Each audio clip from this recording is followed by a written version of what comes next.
So He may put you to the test. Now, what is that test? Ayyukum ahsanu amala. So, which of you is better? If some translations say best, I don't like that translation. If you say al ahsanu amala, like bil akhsarina a'mala, that's actually superlative. If you don't put the lam ta'rif, then it's not superlative, it's comparative. It's who is better? Who is better in terms of deed? There's a difference between better and best, isn't it? You know, when you're best, then only one person can be the best. You can't have two people that are the best. Best means number one.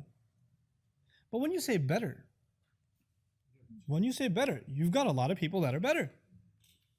And by the way, you may never be the best, but you can certainly become better.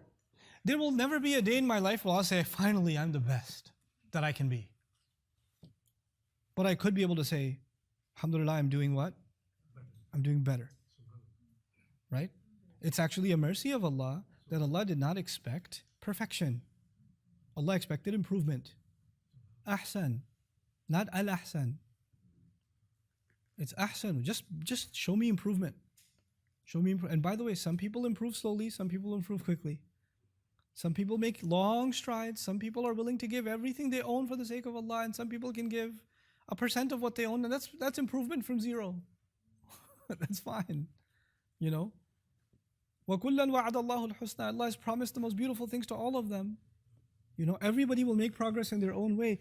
It's actually a beautiful thing that Allah created this institution to see which of you is going to make strides to improve. So it's not a fatalistic view.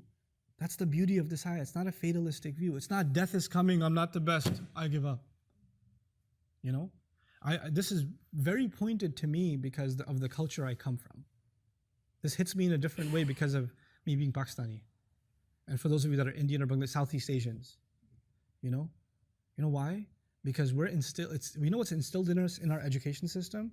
If you don't score the highest in your class, agar first nahi aaye, to maro phir jaake. Fayda kya? If you didn't rank first in your class, why aren't you dead yet? Don't even show me your face. Why do we even send you for an education? What's the point? Number two? You know, like... And you know what? That means the vast majority of children that are going through this education system expect the only way you're worth anything is if you are the best. And by the way, those who are the best suffer from the most extreme form of arrogance. Yeah. Right? They suffer from the most I came number one in my class. And then that guy's on that drug his whole life. You know, he can't get out of it. And the rest of them suffer from clinical depression. And that depression doesn't just remain relegated to the sphere of education. It actually transfers over into the kind of parents they become down the road, the kind of spouses they become, and the kind of view they have of their spiritual life. They'll say to themselves, since I am not the best believer, what's the point anyway?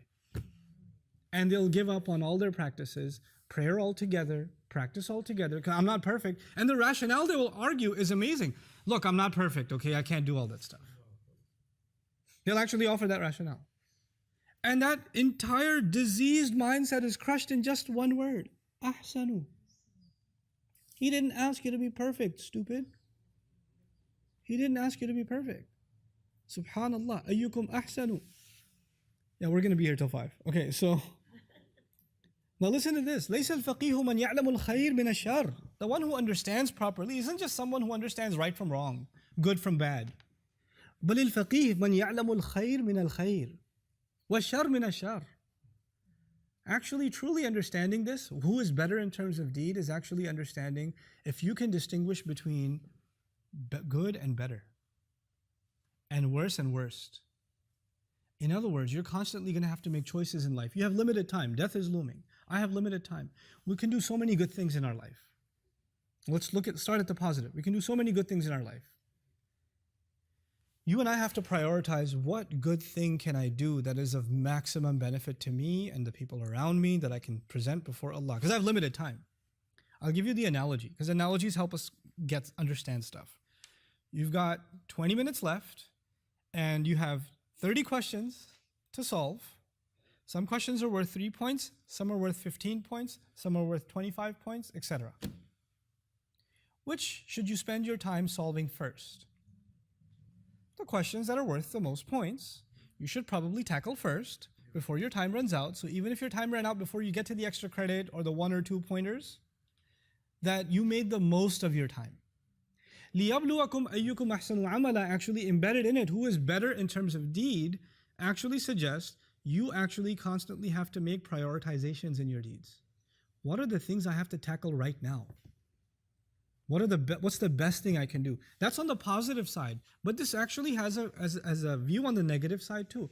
Ahsanu amala also means to remove ugliness from our deeds. There are problems that I have. There are things I should better about myself, right? None of us are perfect. We all have flaws, but there are some flaws that are mission critical. We need to get rid of those. And some things are, they can take some time. It's nice if you got rid of them, but they're not mission critical. If, for example, someone's not praying, they're not praying, and on top of that, they're not reciting Quran every day, they're missing out on 2 things. Which of them should they take care of first? You've got a bigger problem. This is deducting major points from your akhirah. Why don't you get rid of this problem first, prioritize this, and then take care of the other, because you have limited time. So understanding the value of good and bad, and understanding what big bad things I have to get rid of, what major flaws I have to work on, and what major good deeds should I be engrossed in right now, as opposed to things that can wait. At the end of the day, even in worldly life, you and I have a list of things we wanted to accomplish in the next 24 hours, and we never get through them. Right? I want to get da, and we don't get through them. And you know what happens most of the time? You have 2 kinds of people. You have people that they don't have a good sense of time management, so they'll just do whatever came to their mind, and then they, at the end of the day, go, I had to do this, and I forgot it. I was supposed to put that in the mail. I was supposed to open the account. I was supposed to do that, and I completely forgot it. Now I'm past the deadline. And then there are those who look at that list and say, all right, what do I need to do today? And if I didn't do today, there'll be a problem. And they check mark those and they take care of those things first. And then if there's time left over, this is smart time management, right? It's actually in the words خَلَقَ الْمَوْتَ وَالْحَيَاةِ لِيَبْلُوَكُمْ أَيُّكُمْ أَحْسَنُ عَمَلًا is the entire philosophy of time management in the Quran, in this small phrase. Okay? Now, وَهُوَ الْعَزِيزُ الْغَفُورُ, and He is the ultimate authority, and He's the ultimate granter of dignity. Al-Aziz does 2 things. The one who possesses